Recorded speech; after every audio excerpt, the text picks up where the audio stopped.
Good morning, traders. Hey, it's been a few weeks since I did one of these updates. It's time for us to review the charts and look for clues as to what our macroeconomy is up to, where we're going in both stocks and crypto.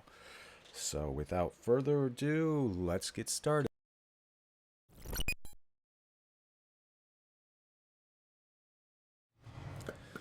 All right. A lot has happened in the markets over the last few weeks, and I'm due for a video here. And really, this is just a quick visual of what is happening. Here is our SPY chart. And let me just zoom out here a little bit so you can kind of see. I drew something like this over a month ago. Really, I was moving down to this area here, which is dollar cost average 2 area support. I don't know where that, there it is, DCA and 2. But I don't know that we're going to get down to that area anymore. And so I've adjusted this area, or this arrow here, because SPY could end up looking something like this over the next coming weeks. Now let me tell you why I believe that is the case. I'm going to get out an arrow here so you can see what I'm uh, talking to as I go through this presentation. So we broke this pink ascending trend line. That is actually very significant because if I zoom out here, you can see that it's actually a neckline to a larger cup and handle pattern. And we broke up there, and initially, let me get some of this these indicators out of here so it doesn't look so noisy. Initially, that gave me a target number 3, which I've been talking about for over a year now. 670 to 700, that's way up here. That's our target number 3. Now, because we broke back below this neckline here, that invalidated this larger cup and handle pattern. Does this mean, though, that we are no longer going to 670 to 700? No, not actually. It does not mean that at all, but it is telling us that if we get there, or in my opinion, when we get there, it's going to take us a little bit longer than initially expected. So I would say by the end of 2025, maybe beginning of 2026, we will have reached 670 to 700 on the SPY. What's happening now is tariff wars, tariff scares are causing a great amount of FUD in the market. I call it the Trump dump and then pump. And you can see here tariffs on. The market just dumped. In fact, we dumped below this 505 support. And remember, we were way down here heading down lower. And all of a sudden, Trump came out and said, hey, now's a good time to buy the markets. And then what happened after? Canceled many of the tariffs he had in place, and the market just massively pumped all the way up to the bottom of this neckline. So we've retested the bottom of this actually once. You can consider this a retest. Came back down to our DCA. So you had multiple times to DCA in at this 505 level. Now we're back up here testing the underside of that neckline again. What does this mean? Well, a deal with China has not yet been set in stone, so the market still is uncertain. This is all news driven, guys. The chart's not really telling me what we're going to do here. We're just testing the underside of this neckline again. I don't imagine we break to the upside of that until and unless a deal has been struck with China. All right, then we'll break to the upside of that again. If that does not happen, we remain to the underside of that, which is reflected on this chart. And in terms of price, we're underneath that ascending pink trend line. So that is why I have the arrow kind of drawn like this. Don't really know. Are we going to go back down to DCA 1 support one more time? It's definitely possible. It's definitely possible in this market. Another Trump dump would do that. And then you have yet a third chance to DCA in. Otherwise, if we're close to a deal, it's looking like a deal is going to be struck. Maybe we go sideways for the next week or two before we actually break above this pink trend line. So that's what I'm seeing on SPY. Can we find more clues from our broader markets? Let's take a look at the dollar. All right. So again, this is the VIX. Hang on a second. Where's my dollar? There it is. All right. The dollar, has broke all the way down to this descending white trend line. This comes from way, way, way, way, way back. I think I've drawn that all the way to the 80s. All right. So that's a very critical and important support. And in fact, again, let's talk about Trump pump and dump. We came down here and broke this very critical, very important support on the daily. Next day, we were down here below the support, and what happened? Trump said the dollar is too weak. The dollar is not reflected how strong it should be. What happened to the dollar? Right back above this very critical and very important support. All right, Trump pump was on again on the dollar. And so usually what happens is when we see this kind of drop in the dollar, the markets will rise because a weakness in the dollar means you need more of those dollars to buy a thing, right? We've said this ad nauseum on this channel. But in this case, not only was the dollar falling, but also the markets were falling. And that is all a result of these tariff wars, these tariff scares. People are actually taking their money and putting it in a safe haven like gold, which has hit record highs, and like Bitcoin. All right, Bitcoin is considered the digital gold, and we'll talk about Bitcoin in just a second. First, let's jump back to this gold chart and let me review what's happening here.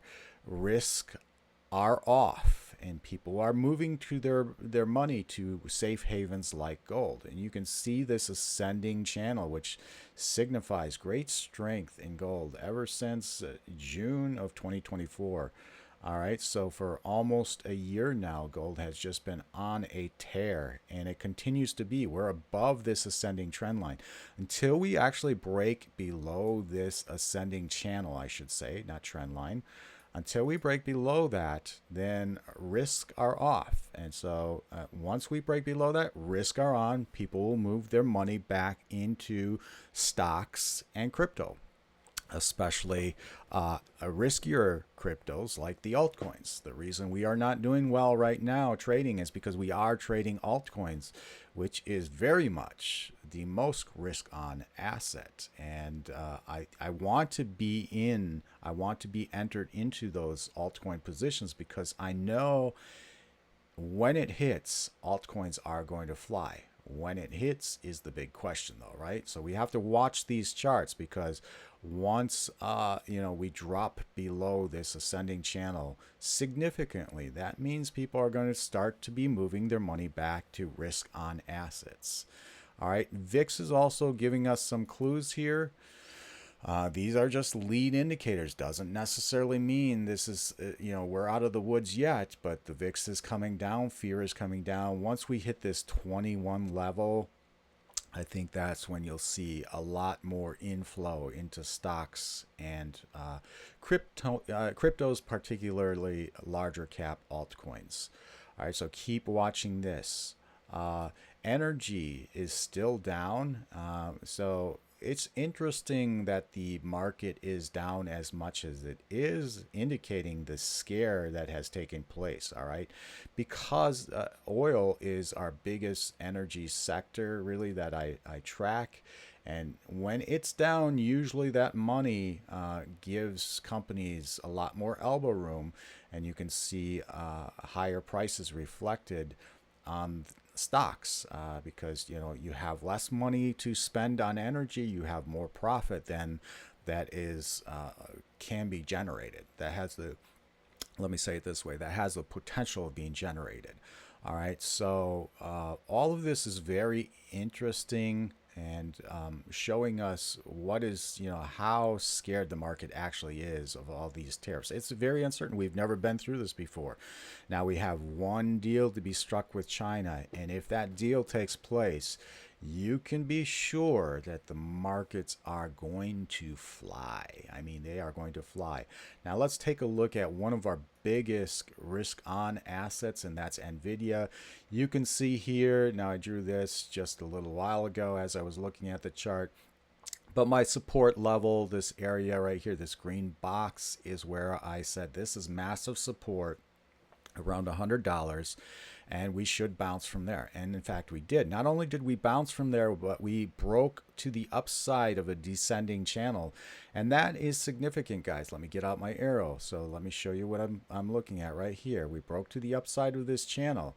Now, what needs to happen next week and the week after is we need confirmation that we are actually breaking to the upside.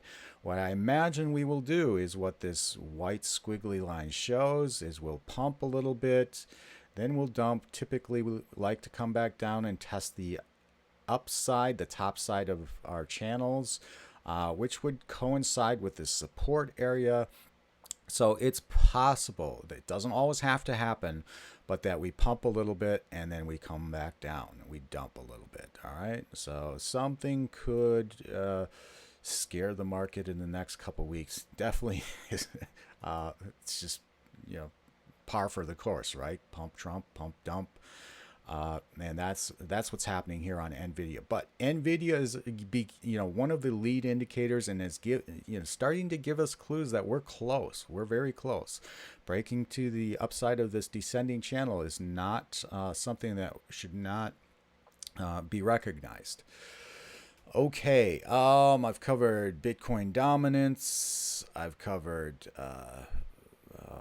dollar, the VIX. Let's take a look at total 3, and then we'll end with our Bitcoin chart. So total 3, this was surprising. This ascending pink trend line is very significant, and you can see several weeks ago, if not months, I drew this M pattern, and my target down was actually this pink ascending trend line. We actually did break below that trend line. And so I thought, this is not looking good. Altcoins are going to continue to suffer. Millions were liquidated during this drop. And then once again, we had some news that came out that took us back up. And now we're above this pink ascending trend line. Altcoins are relatively on course again, getting ready to pump up further upwards. I do imagine that during this next altcoin season, of course we have altcoins are so diluted, it will never look like it did in the past, guys. I'm just being honest with you. We're not going to have a altcoin run like we did. However, big altcoins and those that are reliable, those that are dependable, those that people like, will rise. Take a look at XRP, HBAR, Litecoin, Bitcoin Cash. Those big players, AVAX, those guys are going to do very well. So I'm wanting to trade those. Not only because of that fact, but also because my indicator is much more reliable on the high market cap, high volume traded stocks and cryptos. And so we will head towards that 1.13 trillion. And excuse me, if an altcoin run comes, we're going to break that, all right, and continue to head upwards. This does not mean that every altcoin that you're invested in is going to do well. Keep that in mind. I mean, literally thousands and thousands of altcoins are being generated daily. This dilutes the altcoin market tremendously. So you will not ever see an altcoin run like we had in the past. But that does not mean you can do well. You can, and I expect to do well. I expect our portfolio to catch up to the hodlers, Bitcoin hodlers, and beat the hodlers in the long run. Right now, it's not looking very good. And many of you are doubting that this is going to happen. And I have to be honest, sometimes I doubt it myself. Hodling definitely is a good investment strategy. And if you don't want to do a lot of work, I'm proof that you can hodl and do very well. I have the Bitcoin hodler price up there. If you would just buy and hold Bitcoin from the time I started trading with my new indicator system, you would have actually done better than we are doing as traders. However, in the long run, I do expect traders to beat hodlers. And the total 3 chart is showing us we're close. All right. So NVIDIA is also showing us we're close. Remember, this is proof of work right here. These video cards what does all the mining for these proof of work coins like Bitcoin. All right, so let's finish up on Bitcoin here, and I will be done with this recap. Bitcoin, this is significant. Like gold, Bitcoin is digital gold. So during times of uncertainty, you can see more and more inflow of money towards the largest cap and the largest volume traded crypto in the industry right now, Bitcoin. All right. And what has happened is very significant. Let's review. So we have this is our neckline of a larger cup and handle pattern. So unlike SPY, where we broke below that neckline, Bitcoin did not do that. And remember, weeks ago, I posted that this 76,000 price had to hold. If this 76,000 price did not hold, it was trouble for Bitcoin. And so it did hold. All right. Not only did it hold and not only did it bounce, but we came up and we broke resistance point number 1, which was an intersection of this ascending white trend line with this horizontal trend line. We broke right through that. All right. That was big. That was very important. As soon as we did that, the next candle, look at this, all the way up to resistance point number 2. Now on the daily, we are actually above that trend line. And that is very important. That is very important to note. Now, it could be a false flag.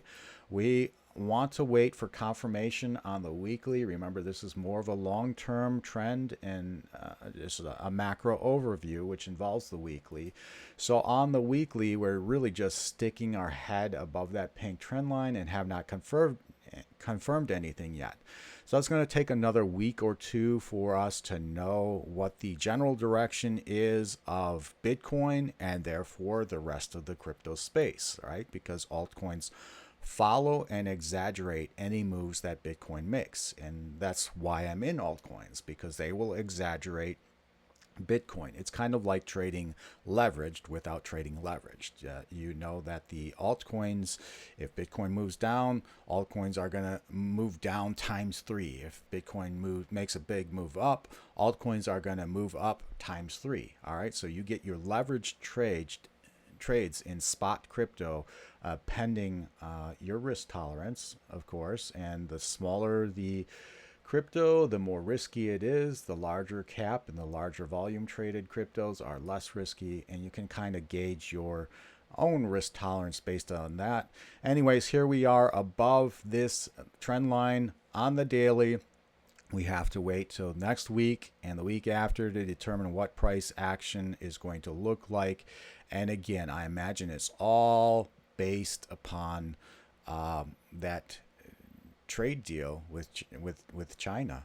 And in fact, I wouldn't be surprised to see Bitcoin actually come down a bit if a trade deal is struck. Why? Because then it's risk on again. And people are going to start moving their money from digital gold like Bitcoin to riskier cryptos, altcoins, and people are going to move. Let's jump up to the gold chart here. They're going to start moving their money from gold to risk on assets in the stock market. All right, so that's the way I see things. So once we start to see a deal made with China, then maybe the price of gold actually moves down again. Dollar goes up, VIX goes down, and we'll start to see all sorts of things happen in the market again, and people may start to move their money back to risk on assets. But again, this is all pending a deal with China. All right. Hopefully that all makes sense to you. You guys know where we're at, and this helps you kind of weigh what the future holds for both stocks and crypto. And any questions, post those in the comment, and I'll be sure to clarify anything that you might have questions on in the comments, specifically on my site. That's where I read all the comments. You can post questions on YouTube, but sometimes I don't get to those for a couple of weeks. You can post questions anywhere, and I will eventually get to them, but on my site, I will answer them immediately. All right, hopefully that helps you all. Until the next video, peace, y'all.